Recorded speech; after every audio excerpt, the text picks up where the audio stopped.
इस संसार में कई महान ऋषि मुनि और तपस्वी हुए हैं जिन्होंने श्रेष्ठ नीतियों की रचना की है, जिनमें आचार्य शुक्रदेव, महात्मा विदुर, आचार्य चाणक्य तथा राजा भर्तृहरि ने भी नीतियों की रचना की है। इन सभी नीतियों में मनुष्य के जीवन को सुखकर बनाने के लिए उत्तम बातें बताई गई है।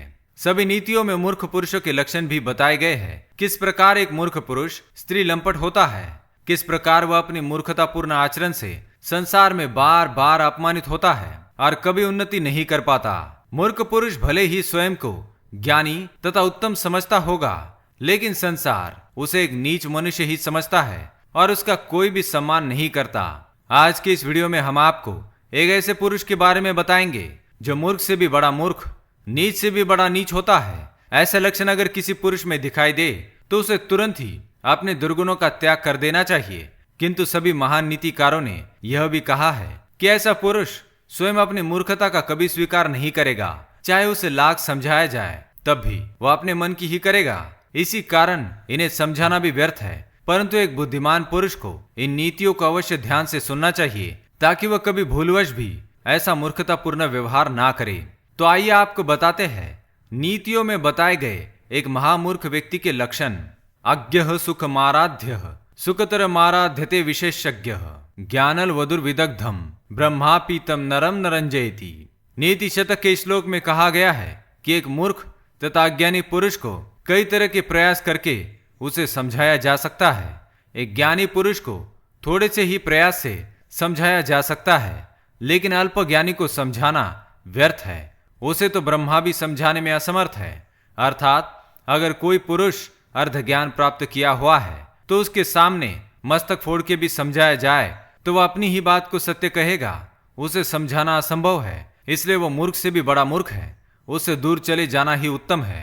प्रसह्य मणिमुद्धरेन मकर वक्र दंष्ट्रांतरात समुद्रमपि संतरेत प्रचल दुर्मी मालाकुलम भुजंगमपि कोपितम शीर्षि पुष्पवद्धारयेत न तु प्रतिनिविष्ट मूर्ख जन चित्त माराधयेत। इसमें कहा गया है कि मनुष्य यदि चाहे तो वह भयंकर मगरमच्छ के मुंह के नीचे से भी बलपूर्वक मोती निकाल सकता है। भयंकर लहरों से युक्त समुद्र को भी तैरकर पार सकता है। सुगंधित फूलों की तरह क्रोध से भरे विषैले सर्प को भी अपने सर पर धारण कर सकता है। परंतु जिस मूर्ख व्यक्ति का मन असत में धसा हुआ है उसे कोई विलग नहीं कर सकता।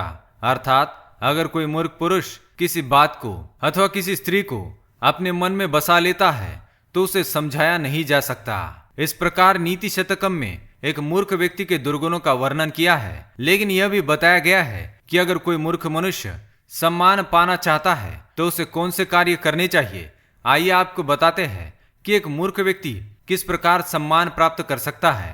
स्वायत्तमे कांता गुणम विधात्रा विनिर्मित्तम छादनमज्ञतायाः विशेषतः सर्वविदाम समाजे विभूषणम मौन पंडितानाम। इसका अर्थ है कि चुप रहना मनुष्य के अधीन है। विधाता ने इसे अज्ञानता को ढकने के लिए ही बनाया है। विशेषतः बुद्धिमान व्यक्ति की सभा में मूर्खों का ये भूषण है। अर्थात अगर कोई मूर्ख व्यक्ति किसी सभा में मौन रहकर बैठता है और दूसरों की बातें देर तक सुनता है तो सभी उसे योग्य ही समझते हैं। इसलिए अगर मूर्खों को भी सम्मान प्राप्त करना है तो उसे मौन ही रहना चाहिए। मूर्खों को इस प्रकार सोचना चाहिए, जब मूर्ख व्यक्ति अल्प ज्ञानी अथवा अर्ध ज्ञानी होता है तो वह किसी मदोन्मत्त हाथी की तरह स्वयं को ही महाज्ञानी समझने लगता है, संसार को तुच्छ समझने लगता है। परंतु जब ज्ञानियों द्वारा उसे ज्ञान प्राप्त होता है तो उसे स्वयं को मूर्ख समझना चाहिए और उसका सारा मद ज्वार की भांति उतर जाना चाहिए। इसी प्रकार अगर कोई व्यक्ति अपनी मूर्खता का त्याग करना चाहता है तो वह नम्र होकर दूसरों का सम्मान करे, स्वयं को ही सबसे महान समझने की भूल ना करे।